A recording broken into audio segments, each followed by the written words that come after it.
How's it going, everybody? This is Matt. And with Pokemon Let's Go Pikachu and Let's Go Eevee coming out in like 3 days, I decided that today we should talk about Pokemon 2019 because it's so close and we have so much information about it that we should just have a discussion about it. Now, but for real, I want to talk. I want to address a little something that a lot of people have been thinking when it comes to this game.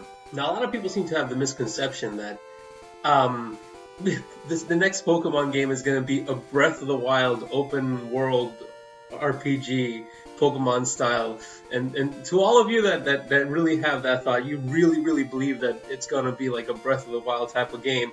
I only have one thing to say to you guys. You stupid. Come on, I mean, let's be honest here, man. Like, it took 5 years, 5 whole years to develop Breath of the Wild, and that was like a lot of work went into that game. And the way the Pokemon Company works is, let's think about it this way, right? So November 18, 2016, we got Pokemon Sun and Moon released. Then on November 17, 2017, we got Pokemon Ultra Sun and Ultra Moon. And then on November 16, 2018, we got Pokemon Let's Go Pikachu and Eevee. So they literally like just 1 year apart from each other minus 1 day. So if this trend continues on November 15, 2019, we'll get the next Pokemon game. But what this tells us is that the Pokemon Company only takes 1 year to develop each game. Like just 1 year. Whereas Breath of the Wild took 5. And Breath of the Wild doesn't have over 700 enemies and over 1,000 attacks. Pokemon does. That's a lot of animation that goes into that. That's a lot of, like, this is going to be hard. I mean, that's a lot of content to put into a 3D Zelda MMORPG thing. Like, no, that's ridiculous. Where are you guys getting this idea? Like, just because it's going to be on the Switch, it doesn't mean it's going to be, like, what? I just don't understand where people drew this conclusion of we're going to get a Breath of the Wild type of Pokemon game. Like, I don't even know how you even arrive at that conclusion. But I want to talk about, like let's realistically talk about what Pokemon 2019 is going to be like. Let's not just delude ourselves with crazy ideas of things that are it's just not going to happen, man. It's just not. Let's get this out of the way. I don't believe Pokemon Let's Go Pikachu and Let's Go Eevee is the next generation of Pokemon. Let's pretend we live in a world where Fire Red and Leaf Green were the first to be released on the Game Boy Advanced. We wouldn't be calling them the next generation of Pokemon. Same thing if Heart Gold, Soul Silver were the first ones to come out on the DS. Just because it's on a new, console, we wouldn't really refer to them as a new generation. Maybe the next generation of graphics, sure, because Pokemon Let's Go Eevee and Pikachu look really nice. But other than that, I wouldn't really consider them the next big games. Basically, that's going to be the 2019 release. That's going to be the next one. Now, I don't hate Pokemon Let's Go. I don't. I think it looks really fun. It looks really nice. And on that note, I feel like Game Freak is just spoiling so much. Like, they're just literally just throwing everything that the game has out there. And, like, there's going to be no surprises left. That's kind of sucks, you know. I hope they don't keep that a trend. But that's a different topic. Am I going to get Pokemon Let's Go Pikachu and Eevee? No, I don't think so. I'm not the target demographic. I don't think a lot of us core fans are the target demographic. This is more for like newer people who have been out of the loop. And honestly, you know, I mean, if you like just play it for fun, just to have a little fun, that's fine and all. I mean, I think I need a little more substance to be drawn into a Pokemon game. The last one I got was Ultra Sun and Ultra Moon. Like, I pretty much own every Pokemon game there is. And I feel like I've been falling out of the competitive scene.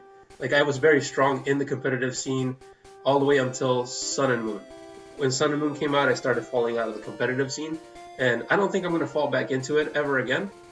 Not because I don't want to, just, I mean, you know, I've kind of lost interest in the competitive side of Pokemon. So it's not even the fact that it's not competitive. It's just, I don't know, like, there doesn't seem to be enough of challenge. Like, they show challenge, but really, I mean, how hard can a Pokemon game be, like, honestly? And you don't even have to worry about natures or anything. So it's really watered down Pokemon for me. And honestly, like, nah, it's not for me. And a lot of the argument is that, well, we didn't have natures in yellow, but we didn't have natures in red and blue, and we had them in Fire Red and Leaf Green, so your argument's invalid.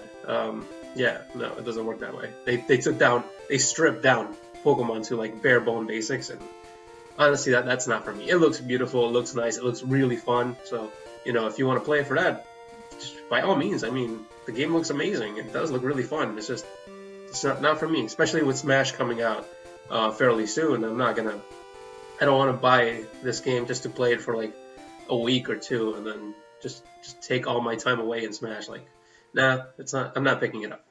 Anyways, one of the main arguments I want to make about the fact that it's not going to be this grandiose adventure, Breath of the Wild type of game, is that Pokemon doesn't make changes. Not like that. I mean, the last time they made changes was when they removed gyms and added trials, and people lost their shit. Like, people just were like, hell no, that's terrible, why would you do that? And that was just a minor little change that literally didn't change the core mechanics of Pokemon at all. Like, if you, not the battle mechanics or the gameplay mechanics, I'm talking about like the core mechanics of how a Pokemon game progresses. Like, the way it works is, you get 8 gym badges, you defeat the evil team, you become the Pokemon League champion. Rinse and repeat. That's literally the formula for Pokemon, and it's been like that since like the first game ever. And it hasn't changed. In Sun and Moon, they changed. They took out gyms and replaced them for trials, but it's still beat the trials, beat the evil team, become the Pokemon League champion. Or just, well, it's usually get the badges, beat the evil team, get a legendary, and then become the Pokemon League champion. And it's always going to be that way. Like, if they do end up changing it, how much are they going to change it? Like, I don't know. They don't really make changes like that. I mean, they really don't. Now, on the note of Pokemon making changes, let's think about the greatest accomplishment that the Pokemon company has ever made in terms of just blowing our minds. And that was to go back to Mount Silver and fight Red. That was like one of the greatest moments in Pokemon history. It was something that completely came out of the blue, like we didn't expect it, and he destroyed us. I'm pretty sure all of us, the first time we fought Red, he just annihilated us. And we haven't experienced that in Pokemon ever since. We haven't found somebody who just completely blew our minds and just completely destroyed our team. Like, it doesn't happen anymore. And they do try to recreate that, even to the point where they literally just grabbed Red and Blue and put it in Sun and Moon. And it didn't recreate the feeling. Like, the feeling of having that moment is a lot different than just, it's not about fighting Red. It's about just the unexpected, super duper amazing challenge, and with nostalgia to it and just amazing stuff. And honestly, we haven't had that since then. And that honestly is the greatest accomplishment that Pokemon has ever had, and that was 20 years ago or so. Like, that's not even like 15 years ago or something like that. No, it was like 18 years ago. Yeah, it was almost 20 years ago. Jesus Christ. Now, while I don't believe that the new Pokemon game is going to be like this Breath of the Wild style of game, that this just incredibly amazing thing, I still do believe that the next Pokemon game is going to be the greatest Pokemon game that we've ever received. And yeah, although we do say that about every new game coming out, like we thought about that when X and Y was in development, we were like, yeah, this is going to be the greatest Pokemon game. And then when Sun and Moon was in development, we were like, look at those graphics, this is going to be the greatest Pokemon game ever. But, you know, arguably they're not. And the only reason I do strongly believe that the next one is going to be the greatest Pokemon game is because it pretty much has to. It has a lot to prove now. If we look at the Switch's library when it comes to flagship titles, we have Breath of the Wild, which arguably is the greatest Zelda game ever made. I don't care about nostalgia, I don't care about how you feel about the other ones. In like just solid evidence in terms of like content, in terms of like design, in terms of like development, like it is the greatest game. And I don't mean like the best game. Maybe it's not to you, because that's personal taste when it comes down to that. But in terms of like how great it is, how grand the game is, Breath of the Wild is the grandest Zelda game that ever existed. And the same thing could be said about Mario Odyssey. Mario Odyssey is the grandest, greatest Mario game ever made. And yeah, sure, you may prefer the different styles of Zelda, like you might prefer the top-down view for Zelda, and you might prefer the side-scrolling for Mario. But arguably, the ones that we have on the Switch are the greatest of their kind. And if Metroid continues to prove that trend, then I feel like Pokemon has huge shoes to fill. And if they don't, they're just gonna start getting left behind. And that's crazy to think about, because they are the top dogs on Nintendo. Like, way up there, we have Zelda, Mario, and Pokemon, and not in that order, but you know, they're the top 3 dogs. And if Pokemon doesn't accomplish, you know, filling in those shoes, then it's just not going to end well for them. So they have a lot to prove when it comes to like releasing a newer Pokemon game on the Switch. And maybe that's why they put a little something in between. But we all expected a remake for Diamond and Pearl, honestly. So we knew that there was going to be something else before they released another generation of Pokemon. But yeah, they have huge shoes to fill. But do I think the next Pokemon game is going to be a huge change from what we've had forever? No, I don't. I don't think it's going to be a ridiculous adventure like everybody is expecting it to be. I think your expectations are like here, and they need to be like here, like way down here, because we don't know what to expect. And honestly, if you hype yourself to expect something like that, like you're just setting yourself up for failure, because it's just not going to happen. It's not. But let's talk about what Game Freak can do to make sure that this is one of the greatest Pokemon games ever. And honestly, the greatest accomplishment you could have at this point is imitation, but just blow it to a higher degree. Bring back going to another region. Bring back Unova. We haven't been in Unova in a million years. Nobody would be upset to go back to Unova. Just have the main game happen. You collect all the 8 badges, and you beat the gym leaders, and you beat the evil team, and you get the legendary, and you beat the Elite Four, and then you're like, I did it. No, you did not. Go back to Unova, get 8 more badges. And I think that would be great. Like, we can have a moment where after we collect all 8 badges, we find a facility where the original 4 main trainers of Black and White and Black and White 2 are in it, and you get to challenge them, or you get to challenge like their friends. I don't remember their names, but you challenge them, and then you challenge them, and then you think, this is like the time when we fought Red. It's amazing. It's great. I love it. And then the game is like, you know what? It's not over yet. Now you got to go to the giant chasm and see what's going on over there, because something is happening over there. And then you go over there and you find N, and then you got to fight N, and N is like, he has a team of level 110 Pokemon. That's right, I said 110. And then he introduces you to a new mechanic called Limit Breaker or something like that, where you can go above level 100. And then after he teaches you this, then you get to go back and re-challenge all the gym leaders, all 16 of them, re-challenge the Elite Four, and everybody is like way above level 100, and the level cap is now 200. And that would be crazy. That would literally blow our minds, because we'll literally get a built-in New Game Plus where everything is just a ton harder.